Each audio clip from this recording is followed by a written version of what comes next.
Jack of all trades, master of none.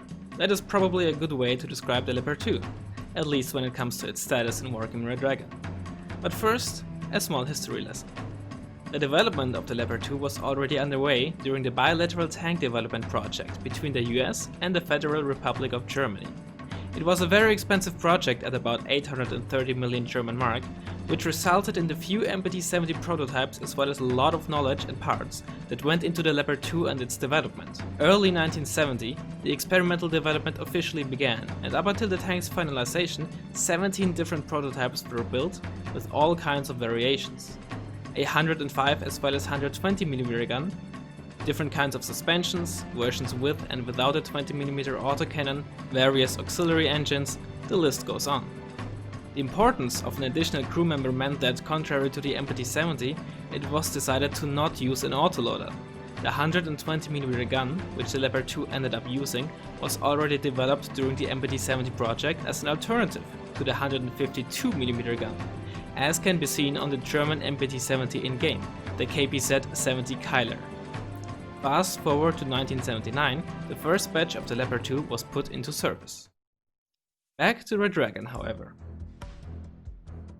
There are 5 different Leopard 2 versions found in the game: the Leopard 2, the Leopard 2A1, as well as its Dutch clone, the Leopard 2A4, the Leopard 2A4 NL, the Leopard 2A5 and its Dutch clone, and last but not least, the Leopard 2 command tank. Before we go into the individual stats of each version, let's cover the stats they all share. They all have a very good off-road speed of 70 km/h and a good fuel efficiency with an autonomy of 550 km.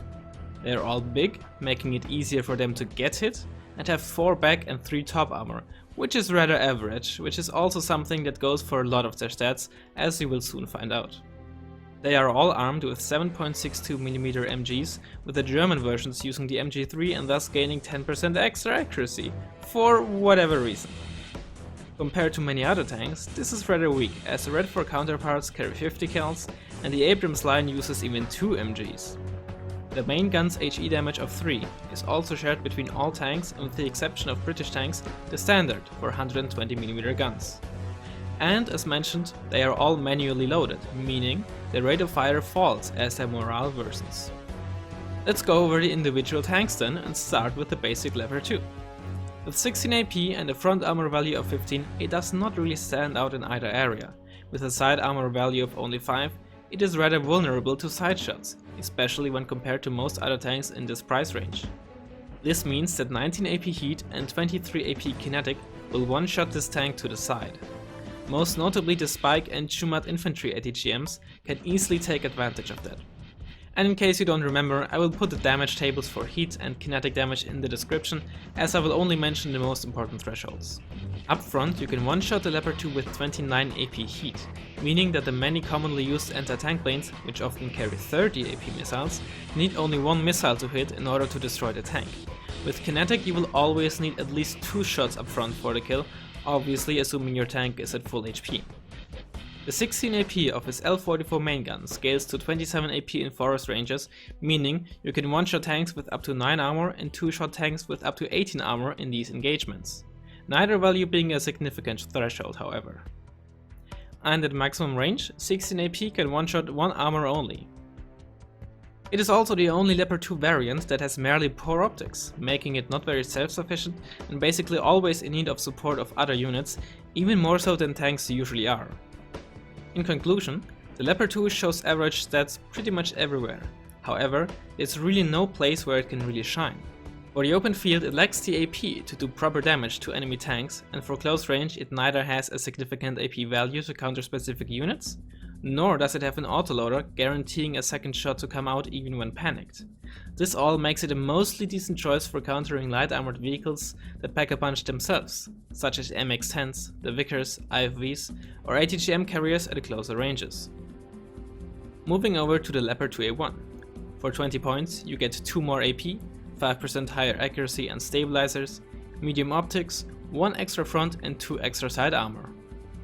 The extra AP is not enough to hit a 30 AP threshold in forest engagements, which would allow you to 2-shot 22 armor, meaning a lot of super heavies, and the extra armor still does not allow you to survive a 30 AP missile. However, the extra armor means that 23 AP heat, most notably the Appellas and Conqueror's M, will need 3 instead of 2 shots to kill you. Outside of that, it mostly helps to be a bit more durable in tank engagements. The extra side armor still does not allow you to survive a hit by the spike, it's mostly there to help against IFVs sneaking up to the side. This all means that the 2A1 does basically the same thing as the Leopard 2, just a bit better, while also being more self-sufficient due to having medium optics. The Leopard 2A4 most notably gains another AP, 3 more front armor and 2 more side armor. The increased AP means that it can hit 30 AP in forest ranges, which is the maximum AP that kinetic can reach. The 19 armor obviously means that it can survive a 30 AP heat missile, but it also means that you can survive 2 26 AP missiles, which are used by the Peace Rhine and Peace Pheasant, among other units. And 9 side armor allows the tank to actually survive a spike to the side this time around. And that is really all there is to say. So it still kind of does the same thing as the Leopard 2 and 2A1, meaning that it doesn't really fill a specific niche, but most notably, it can actually tank damage, and at a decent level for its price range at that. And on top of that, it hits a couple of important thresholds. Its sole issue is just the fact that tanks in this price range are usually not that impactful or important. The 2A4 NL is pretty much the same tank, except it gets another 2 AP on top, which is very straightforward. If you want your 2A4 to pack a better punch at engagements outside of deep forests, take this one. Nothing more to say about that really. Going over to Super Heavy, the Leopard 2A5, you gain some more accuracy and stabilizers, but obviously the most important improvements are the 2 extra AP and 3 extra front armor compared to the 2A4 NL. And this is probably the most basic and average Super Heavy there is. Nothing is really exceptional about it, but it also means there's nothing bad. AP, armor, speed, autonomy, none of this is outstanding. For example, the M1 mod has bad stabilizers and only 21 front armor. The Q Marushiki and Leclerc sacrifice their armor for rate of fire, and the M1A2 has its unique 24 AP. You get the point.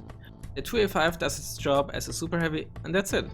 23 AP allows you to 2-shot 15 armor at maximum range, meaning the M84A or the M1 Wilk for example. Outside of that, the AP reaches the 30 AP ceiling very quickly, so be careful in forests, especially against tanks with autoloaders, who will just murder you if you get outnumbered 3 or even 2 to 1.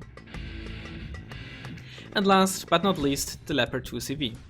Outside of having 1 extra side armor, for some reason, and medium optics, it is a copy of the tank type Leopard 2. Front armor and the gun sets don't really matter as much as top armor and off-road speed do. Artillery is the biggest enemy of command units, and being able to survive or evade them is crucial. The Leopard 2 does that well, although you do pay for some stats that you don't really need for that purpose. To summarize then, the Leopard 2s don't excel at anything. But they're also not garbage at anything either. Compared to similarly priced units in other decks, they often get outmatched, but never so much that they can be considered a waste of points. Now, you might ask yourself, why did I make a video about these boring tanks then? Well, because I'm a biased idiot who had a half-finished script sitting in my Google Drive for over 2 years.